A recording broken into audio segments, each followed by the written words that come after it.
श्रीमद् रामायणम्।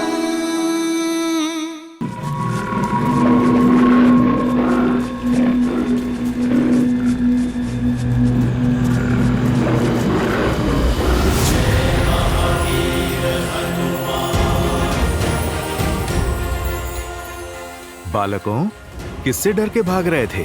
अच्छा हुआ हनुमान काका आप आ गए, हम तो बहुत डर गए थे।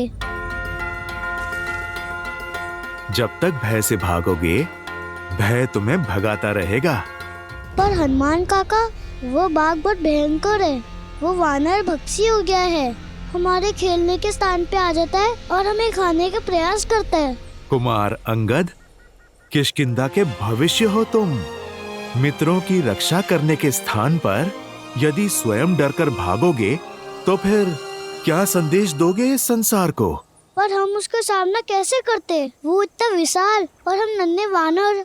पुत्र अंगद, मधुमक्खी भी तो नन्ही होती है, पर कोई भी उससे बैर नहीं लेता, क्योंकि वास्तविक सत्य शारीरिक नहीं, मस्तिष्क में होती है। और फिर तुम्हारे पास एक और शक्ति भी है, संगठन की। तुम छोटे अवश्य हो, पर संख्या में बहुत हो, और बाघ तो अकेला है।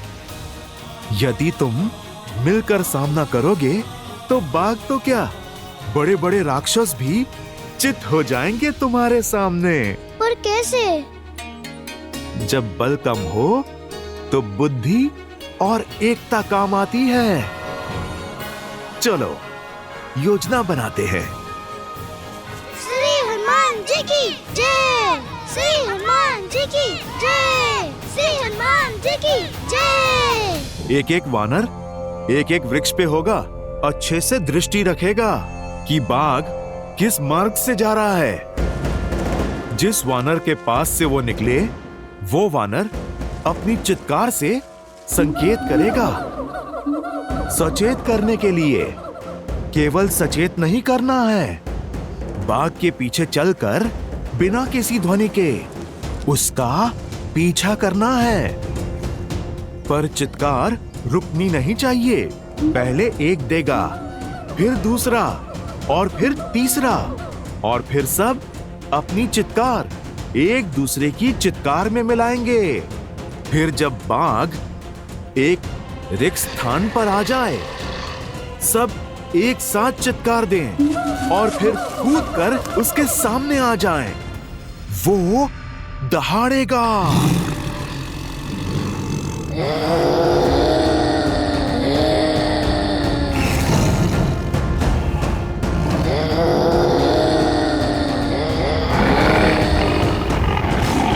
पर पुत्रों, ध्यान रहे, बाघ डरा नहीं है, वो आक्रमण करने की तैयारी कर रहा है। यदि उसने आक्रमण किया तो? श्री रामचंद्र कृपालु भजु मन हरण भव भय दारुणम। नव कंज लोचन कंज मुख कर कंज पद कंजारुणम।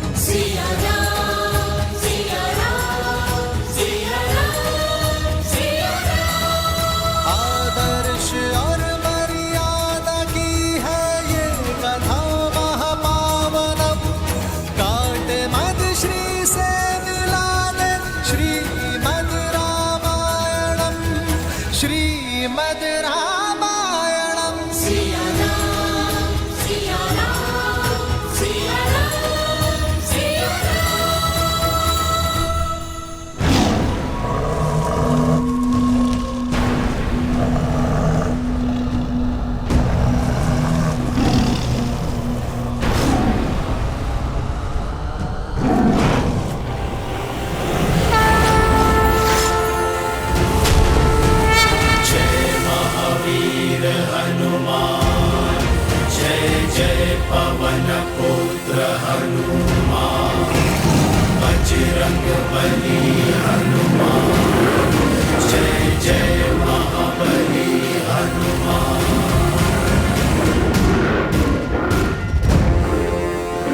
कहा था ना, तब मैं आऊंगा।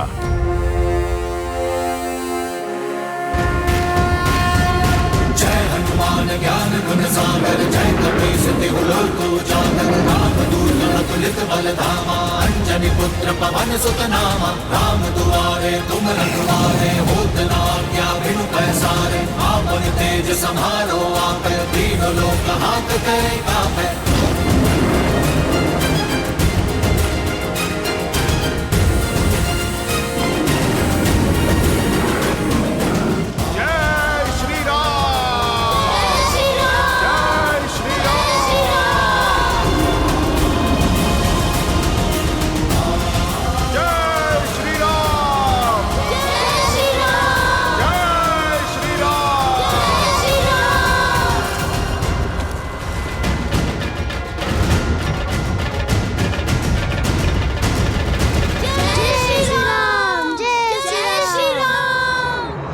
अब समझे, सच्चा बल भुजाओं में नहीं, स्वयं पर किए गए विश्वास में है।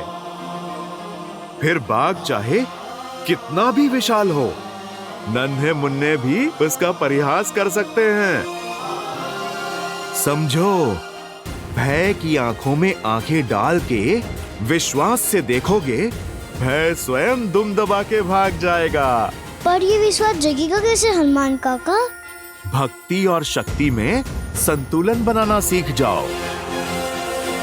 भक्ति तुम्हें धर्म से जोड़ती है और शक्ति कर्म से, और ये संगम जीवन के हर एक उतार चढ़ाव में तुम्हारा मार्गदर्शन करेगा। तो हमें भक्ति और शक्ति दोनों का पथ दिखाइए। ठीक है, तो फिर आरंभ अखाड़े से करेंगे। तुम्हें कुश्ती कला में निपुण बनाकर शक्ति पाने के योग्य करूंगा और योग का ज्ञान सिखाकर सिद्धियां पाने का द्वार खोलूंगा।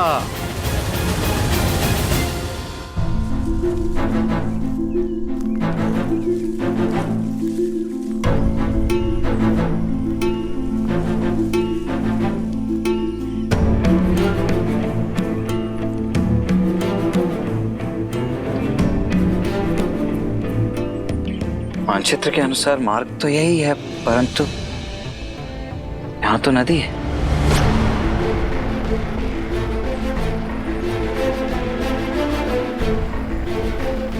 कदाचित हम मार्ग भटक गए हैं भैया।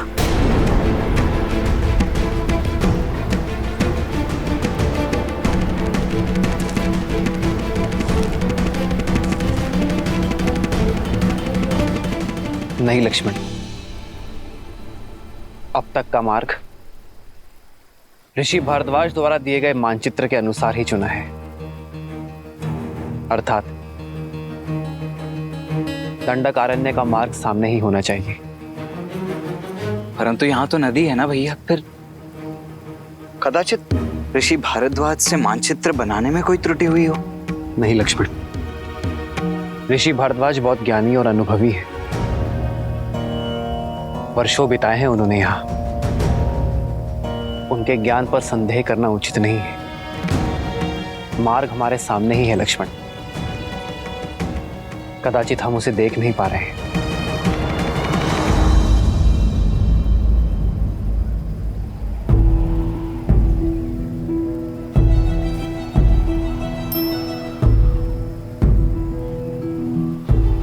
कदाचित इस वन में जैसा दिख रहा है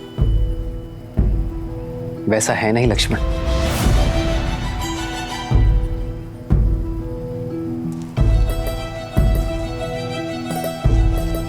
संभलकर भैया, नदी गहरी प्रतीत हो रही है।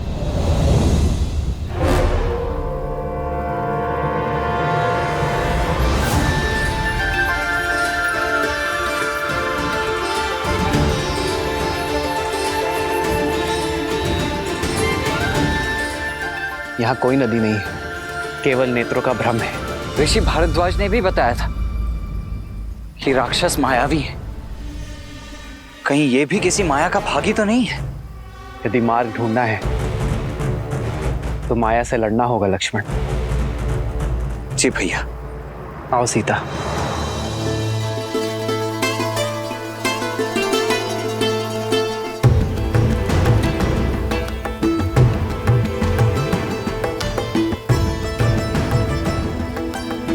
आओ लक्ष्मण।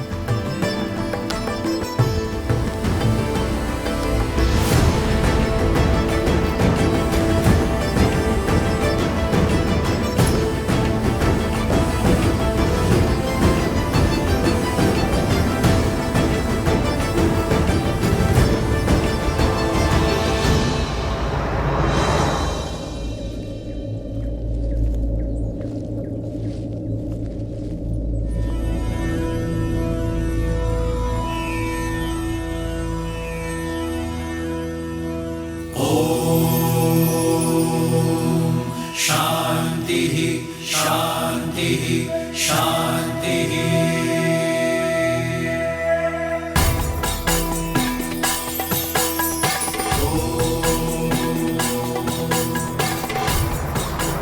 राम, तुम आ गए?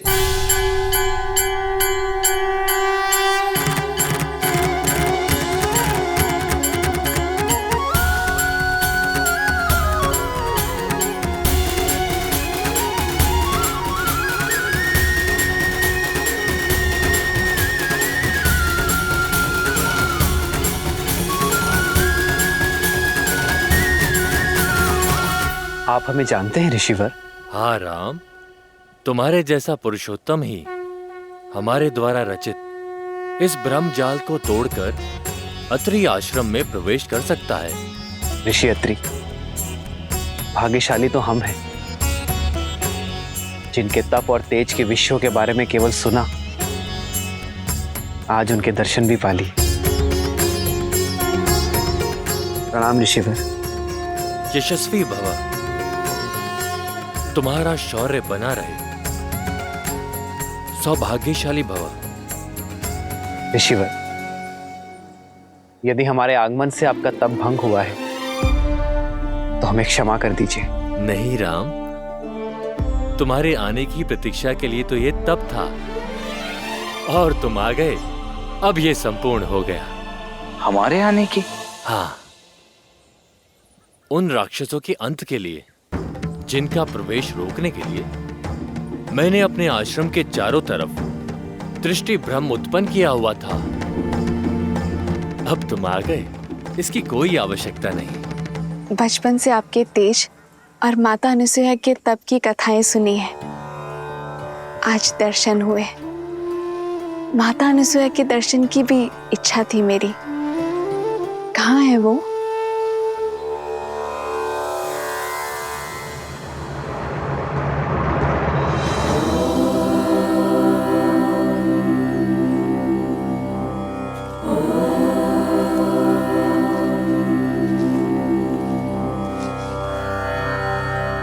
प्रणाम अनुसुईया माता।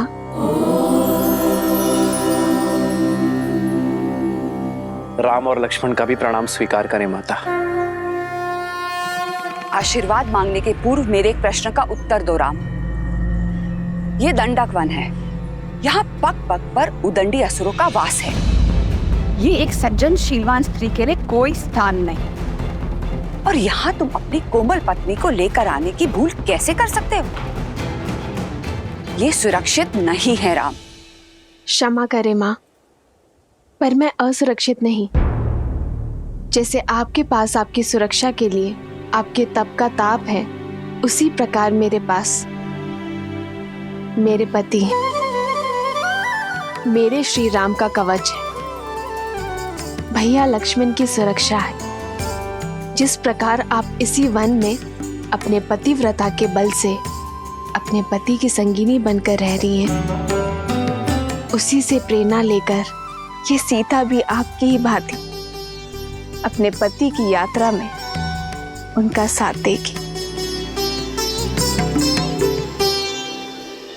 ऋषि भारद्वाज के आदेश से पीड़ित ऋषियों के तारण के लिए हम दंडक वन की ओर बढ़ रहे हैं। कदाचित यही हमारे वनवास के लिए नियति का उद्देश्य है ऋषिवर। ऐसे में आपसे भेंट हमारे लिए आशीर्वाद है। हम आशा करते हैं कि आगे की परिस्थितियों, समस्याओं और उनके निवारण के लिए आप हमारे मार्गदर्शक बनेंगे। दंडकारण्य? क्या हुआ ऋषिवर? आप इतने चिंतित क्यों हो गए? दंडकारण्य कोई सामान्य वन नहीं है, सहस्त्र मायावी राक्षसों का गढ़ है राम।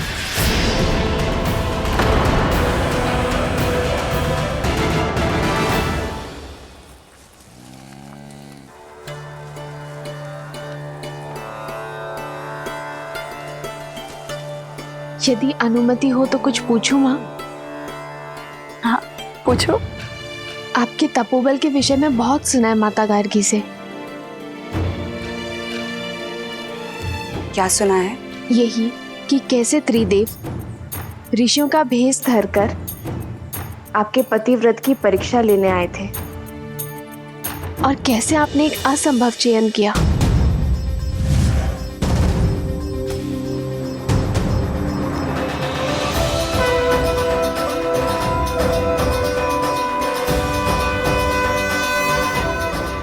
ब्राह्मणों की सेवा तो हर गृहस्थ का धर्म होता है। मैंने प्रयास किया है कि आपका हर संभव स्वागत कर सकूं। भोजन ग्रहण कीजिए देव। अवश्य देवी, परंतु बिना स्नान किए ये भोजन ग्रहण करना हमारे लिए वर्जित है। मैं अभी आप लोगों के स्नान का प्रबंध आश्रम के जलाशय में करवा देती हूँ। रुकिए देवी, धर्म कहता है कि अतिथि की इच्छा को उसके अनुसार ही पूर्ण करना चाहिए। हमारा कहने का आशय ये है कि यदि आप स्वयं अपने हाथों से हमें स्नान कराएंगे तभी ये भोजन ग्रहण करना उचित होगा।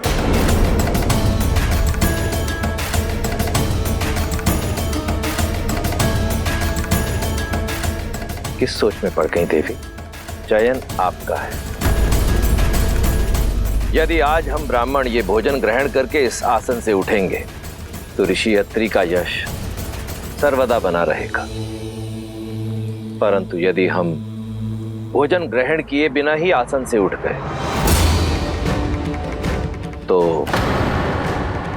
अब तुम ही बताओ सीता, ये चयन उचित था या नहीं?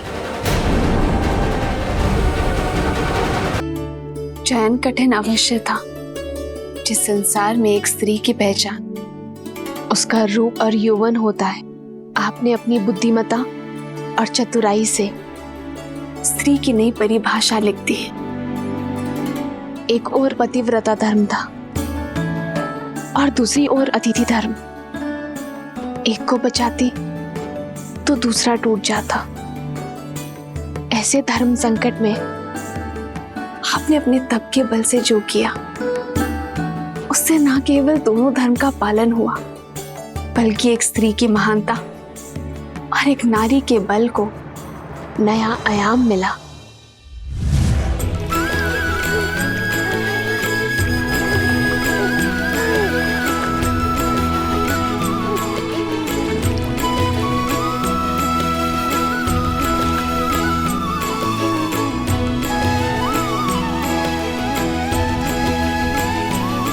अब आपका स्नान संपन्न हुआ।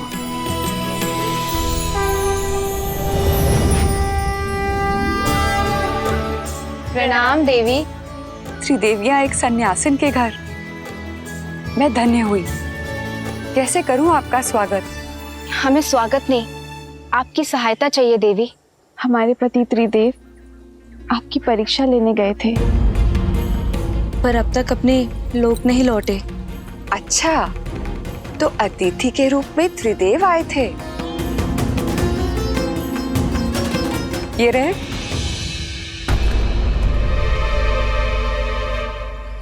अपना अपना चुन लो।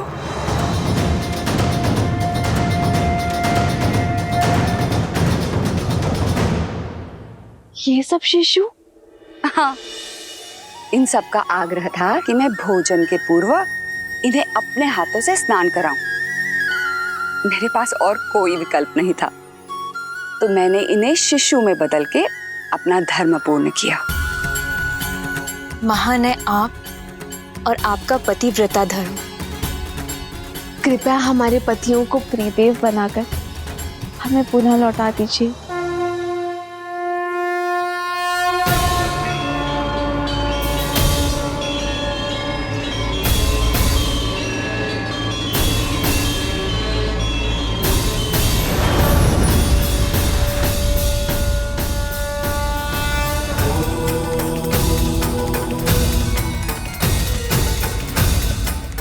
देवी अनुसूया, संसार में जब जब पतिव्रता धर्म की बात होगी तब तब आपका उल्लेख अवश्य होगा।